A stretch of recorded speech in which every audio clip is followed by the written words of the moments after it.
The Johnson's Wax Program with Fibber McGee and Molly.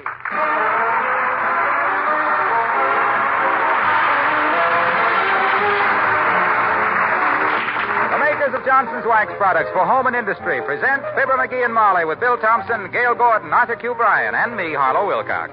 The script is by Don Quinn and Phil Leslie. Music by the King's Men and Billy Mills Orchestra.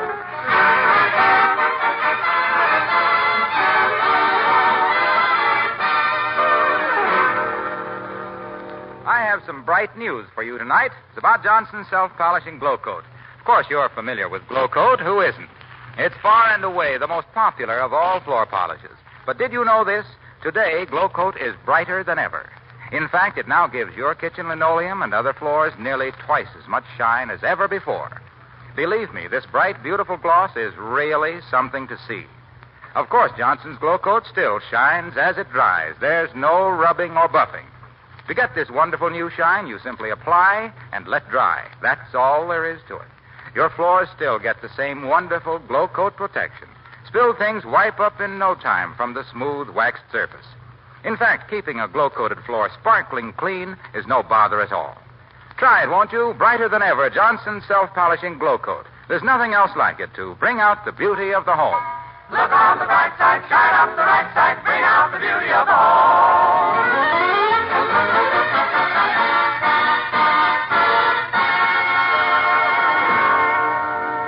Well, now that Indian summer is here, big medicine is being made in teepee number 79 on the Wistful Vista Reservation. Meet Big Chief Eager Beaver and his squaw, Princess Go-Along with Gag, better known to the pale-face world as Fibber McGee and Molly.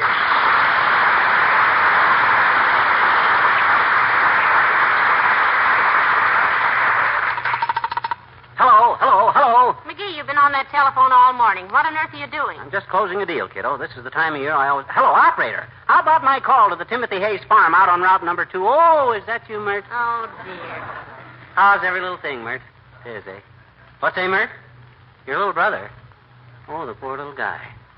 Well, you keep him away from Halloween parties this year, Mert. Why? What happened to her little brother last year? He got a prize for wearing the funniest false face, and he wasn't even wearing one. What's that, Mert? Well, give me a ring when it's clear. Well, thanks, Mert. Look, dearie. Huh? Maybe I should be the kind of wife who stays out of her husband's business affairs and simply takes the limousines and diamond necklaces as they come, but I guess I'm just too snoopy. What's the big deal? Oh, it ain't too big, but every year about this time I get a terrific yenta. Come in. Oh, it's the weatherman from next door, McGee. Hello, Mr. Williams. Hi, Foggy, old man. Good afternoon, in a way. Have a cigar, Foggy? No, thank you. I have a cigar. You got two? Thanks. I'll smoke it after dinner. Won't you sit down, Mr. Williams? Thank you, no. No, I just dropped in to... Well, that is, I didn't exactly drop in. My visit is deliberate. Or should I say premeditated? Yeah, say that. Very well. Premeditated. What I mean to say is that while I don't wish to presume on the fact that I'm now your next-door neighbor, or you are my next-door neighbor... Or both. Or both, yes. I do not wish... Well, no one could ever... Well, I mean, as I was a... Where was I? You don't want to presume on the fact that we're next-door neighbors. Take it from there. And don't be too cautious. As a neighbor, I presume plenty. No. Well, my wife is out of town, and I'm doing my own cooking, such as it is. Mm-hmm. And it isn't too bad, although I have had better. And a lot worse, for that matter. Mm-hmm. If you must know. And I don't know why you should. Do you? Do we what? Do you have an egg I could borrow? I need an egg. Foggy, shake hands. Certainly, but why? Well, I think he's congratulating you on making the first positive statement we've ever heard from you, Mr. Williams. Certainly you may have an egg. McGee, dearie, look on the bottom shelf of the refrigerator. Excuse me. Never mind the egg. Come to think of it, I'm going to make some rice pudding. Or maybe a custard pudding. Or maybe a bread custard pudding. I wish I liked it. Perhaps I'd better make some raisin cookies. Or an upside-down cake. Or just buy some ice cream. That's it, ice cream.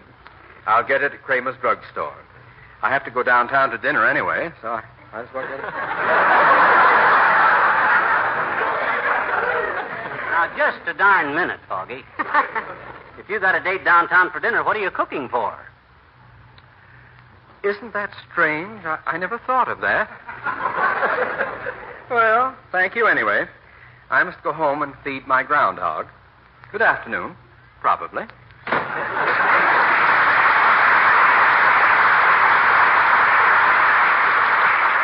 The poor man will starve to death before he makes up his mind what to have for dinner. Old Foggy is going to be a good neighbor, though. What makes you think so? I peeked into his garage yesterday, and has he got the stuff? A $40 lawnmower, 150 feet of hose, power tools, everything. And don't forget, he was the first one to want to borrow something. He made the first crack. So don't blame me. Excuse me. Hello? Who? Yeah, this is Mr. McGee. Mr. Hayes? Oh, hi, Tim, old man. Look, about those apples. Apples? You got a good crop this year? Best since 1939, eh? Great, Tim, great. Got 'em all picked? You have? Well, don't dispose of 'em. One of 'em now till you talk to me, Tim. Yeah. I'll be right out, Tim. Oh, by the way, how's the family? Oh, you're a bachelor. Okay, Tim. See you in about an hour. Well, it looks like a deal, Snooky. Mm-hmm. Am I old enough to be told now? I know about the birds and the bees. Mm-hmm. I think I could understand about the pears and the apples. Oh, didn't I tell you? Didn't he tell me, he says. Been dashing around here all day making notes and phone calls like General Motors retooling for waffle irons. Now he says, didn't he tell me? No, lover. You've been as close-mouthed as a discontented Russian.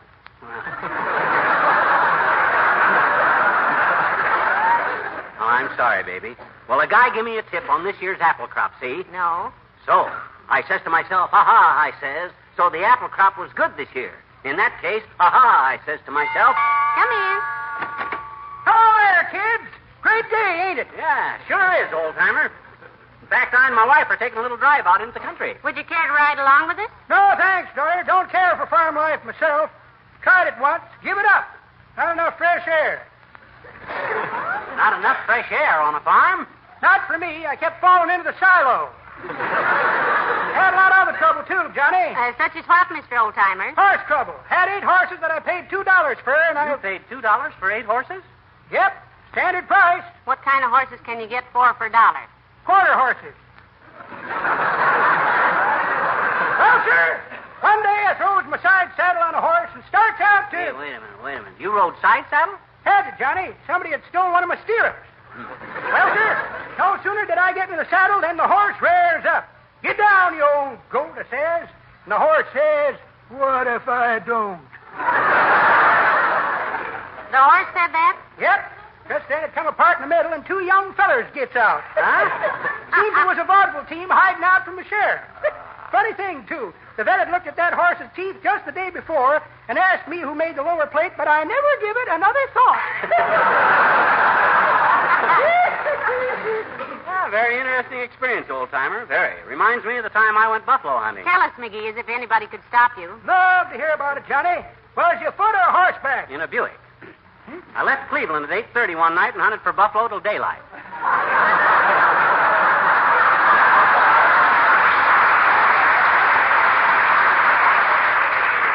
Had an old map and kept getting off the road. Still got an old map, Johnny.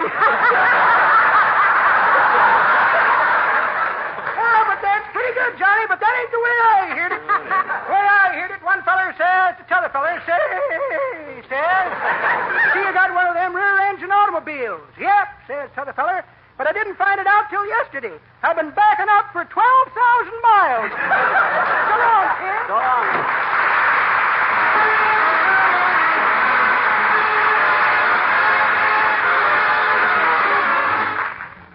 Billy Mills and the orchestra, a feuding, a fighting, and a fussing.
people out here in the country, McGee? Yeah. I wonder why they don't build cities closer to all this. That'd take all the fun out of driving into town on Saturday night. I always... Whoops! What's the matter? Why are you slowing down? Burma shave sign coming. Never miss them. There's the first one. They say that the ancient Roman Had his whiskers yanked out by a slave. But no one has ever told us. How the people in Burma shave. Oh,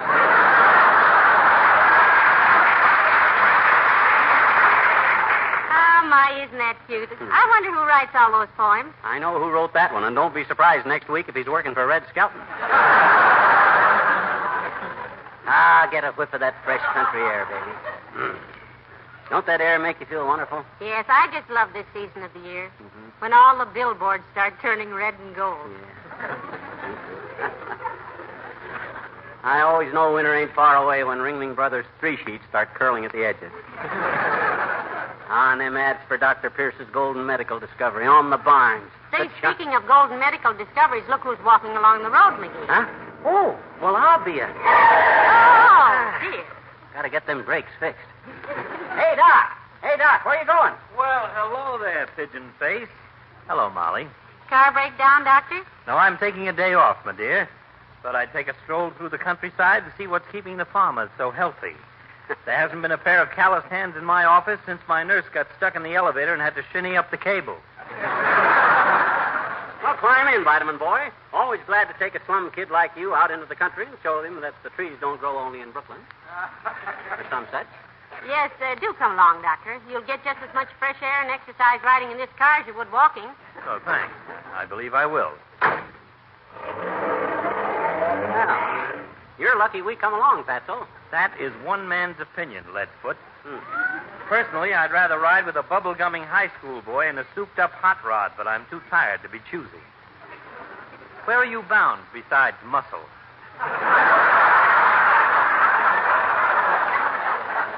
Well, himself here has a deal on with a farmer named Hayes. Doctor. Best apple crop in these parts since 1939, Docky. Going out and look it over. Since when have you begun speculating in farm produce, McGee? I never thought you knew the difference between hen fruit and eggplant. Oh. He spent a lot of time on a farm when he was a lad, Doctor. Didn't you, dearie? You betcha. Tell him the idea you had to plant soybeans in circles and raise steering wheels for the Ford Company. Yes, do. Sometime. Don't worry your fat little head about my agricultural experience, Tummy Thumper. I invented an electric fence that all you had to do was press a button and it would shock all the corn. And I had animated scarecrows that would throw rocks at chicken hawks. And I designed a clipping machine, too. You just drive the sheep in one end and they'd come out the other end wearing turtleneck sweaters and carrying from 2 to 5 wool blankets. Depending on the size of the sheep, of course. And in 1932 it was. Hold it, McGee. Stop the car. Stop it. What's the matter? Nothing. We just passed Mr. Wilcox. Well, it seems to be a great day for familiar pedestrians. One of these days you'll be out driving and you won't see anybody you know. And the people you do talk to won't know any jokes. And there'll be a half hour open on Tuesday night.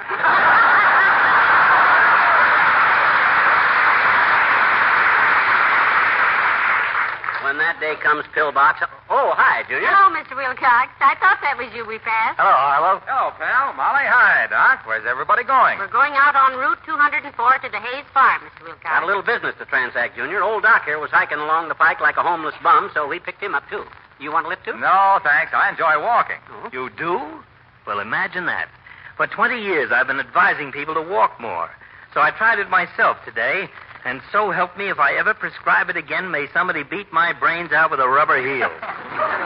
You really like walking, Harlow? Love it, Doc, love it. Although I have a pretty tough time trying not to step on any leaves. Not to step on any leaves. Why, at this time of year, Mr. Wilcox, that's almost impossible. I know, but I try. I guess you don't know what leaves mean to me. I thought I'd heard everything from this guy, but this is a new approach. Tell us, Junior, what do leaves mean to you? Tell us, Mr. Wilcox. I really want to know. Thank you, Molly. I'm glad your husband brought out the beauty of the home today. Oh. Mr. Wilcox. Well, maybe you don't know that Johnson's wax is made from the leaves of the carnauba tree, which is found mostly in Brazil. Yeah, but... If it weren't for those leaves, think of the households unprotected against dust and dirt and dampness with Johnson's wax. Yeah, but what that got to do with what you're talking? I was... I was merely going to say that the carnauba leaf has made me a good living, and I won't mention any other names. And then when you think that Johnson's wax does so much to lighten the burden of housekeeping and emphasizes beauty and hospitality, and when you recall the hundreds of uses for Johnson's wax in the home, such as on floors, furniture, woodwork, enameled surfaces, luggage, and so on, well, you can understand why I don't trample leaves underfoot. Personally, I think it's a very proper attitude. Look, Waxy. Yes, Val? Is this a new feeling you got about leaves, or you always been a little nature happy? Oh, October and November have been my favorite months ever since I was a kid. Always used to take long walks in the autumn. In fact, all through high school, I was known as Autumn Boy. Oh. Autumn boy. Ain't that nauseating? Was that the exact term, Harlow? Autumn boy? No, the exact term was fall guy. I think Autumn Boy is prettier. Yeah. Well, look, I don't want to delay you folks. I'll see you later. Goodbye, Mr. Wilcox. Boy, oh boy, oh boy. You know something, Docky?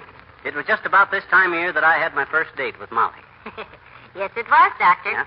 I remember he brought me a big bouquet of red and gold autumn leaves. To press in the album? No, to build a fire in the stove. That's a very novel approach. I suppose it was love at first sight. Matter of fact, Doc, it wasn't so much love with us at first as it was geometry. Geometry? Mm-hmm. I was a guy with a lot of angles, and she was a girl with a lot of curves. So the minute I seen her, I said... Hold it, dearie. Here's the fire. Oh. Turn in here. Yeah, okay. Oh, McGee. Gotta get them brakes fixed. Well, come on, Molly. Come on, Doc. I gotta see this guy about those apples. Well, this is really a beautiful farm, isn't it? Hmm? Looks like one of those country places run by a city man to confuse the Internal Revenue Department.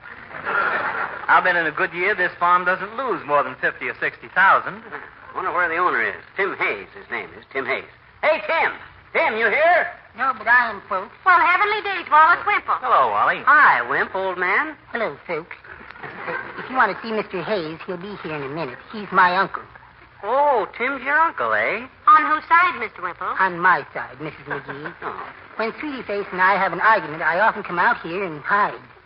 Sweetie Face, that's my big old wife, Doctor. Oh, yes, I know, Wally. I treated her once for lacerated ankles. It seems somebody had carelessly put a bear trap in her shower bath. Oh, I wouldn't say carelessly, Doctor. I put quite a bit of thought into that. This is a beautiful farm, Mr. Wimple. Yes, it really is, Mrs. McGee. I have a simply marvelous time out here with my bird book. With your what, Wimp? My bird book. Mm-hmm. I just bought a new one, see?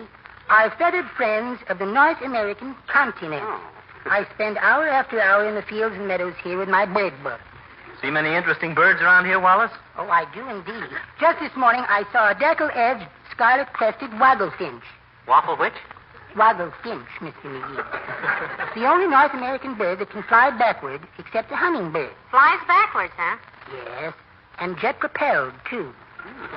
They fly around the front doors of drugstores after school hours and pick up soda straws. Uh-huh. Then they take a deep breath and blow through the straw. Some of them can blow themselves backwards at 32 miles an hour. You can recognize them usually by crumpled tail feathers. They're always backing into things. Do you want to go in the house and wait for Uncle Tim? No, we'll wait right here, Mr. Wimple. My goodness. Isn't the farm beautiful this time of year, McGee? The leaves all turning color. Shocks of corn stacked over there. Pumpkins all around. Yeah, and those 4 scarecrows leaning up against the fence there. Oh, those scarecrows have been leaning there for years. Yeah? They were here when Uncle Tim bought the farm from the king. Oh, the king's scarecrows, eh? Well, it takes a lot of scarecrows to watch over all this corn.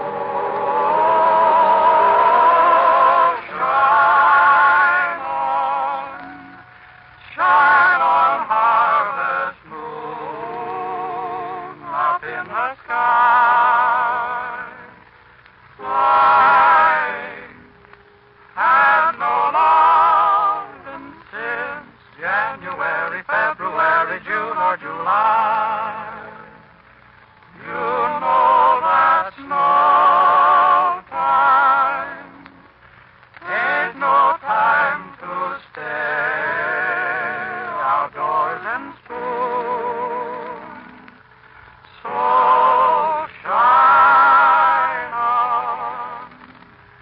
shine on the harvest moon for me and my gal. The autumn leaves are falling, blackbirds are calling over in the dell. Oh, Mr. Scarecrow is sleeping, no one is peeking but the moon, and he won't tell. So shine on, harvest moon, up in the sky. I ain't had no lovin' since January, February, June or July. You know that's no time. Ain't no time to stay outdoors and spoon. So shine on, harvest moon for me and my gal. Shine for me and my gal, harvest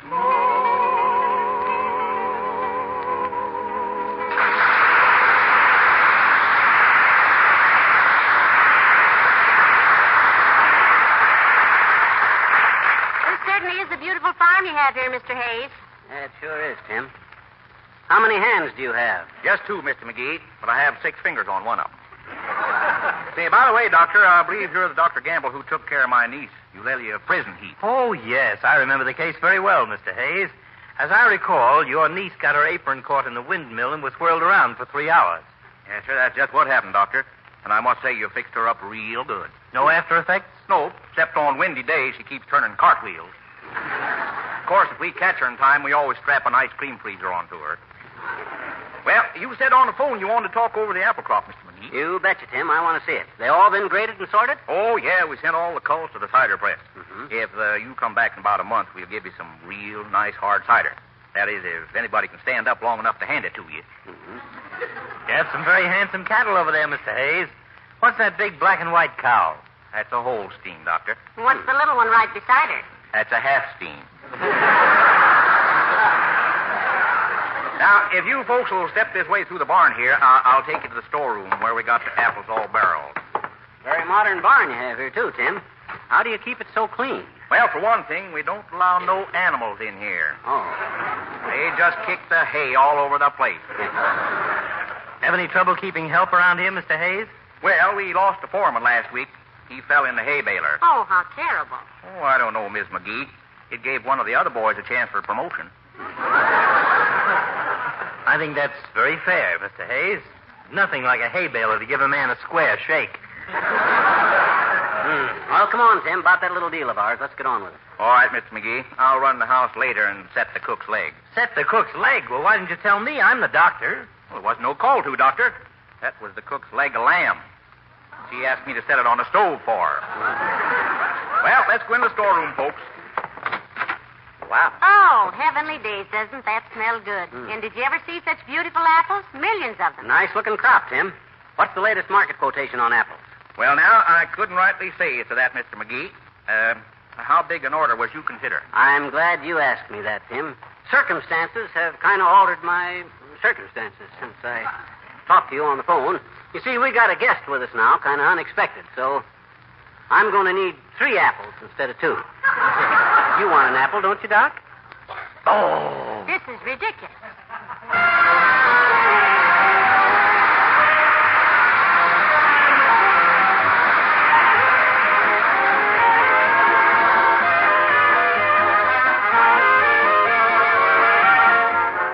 Fibber and Molly return in just a moment. If you're anything like me, you like to have your cake and eat it too. For instance, you want your kitchen linoleum to have a really bright shine, but you don't want to do any unnecessary work. Well, what you're looking for is Johnson's Self-Polishing Glow Coat. It's so easy to have really bright floors with Glow Coat. There's no rubbing or buffing. Just apply and let dry. That's all. As for that Glow Coat shine, believe me, it really is bright. Why, the Johnson's Glow Coat now on your dealer's shelf gives nearly twice as much shine as before. Glow Coat dries so smooth and even, too. The gleaming coat of wax never looks streaked. And Glow Coat's tough wax protection makes your housework so much easier. Dirt and spilled things wipe up from the shining surface quick as a flash, leaving your floors spotlessly clean again. Ask your dealer for brighter than ever Johnson's self-polishing glow coat tomorrow. There's nothing else like it to bring out the beauty of the home. Look on the bright side, shine up the right side, bring out the beauty of the home.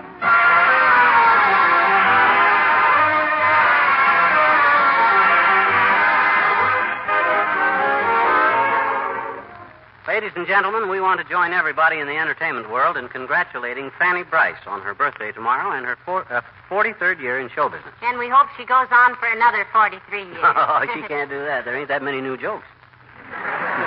Dearie, did you ever go to a formal party with people lined up behind that big glass bowl? Yes. Did you ever notice that the bowl held the same old stuff, but the punchline kept changing? I see what you mean. Good night. Good night, Al.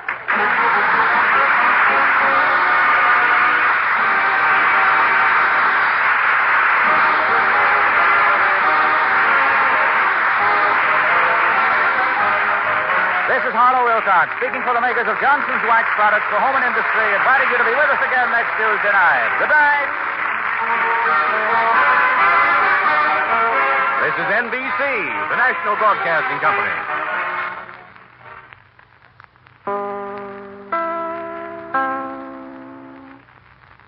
This is WMAQ NBC in Chicago.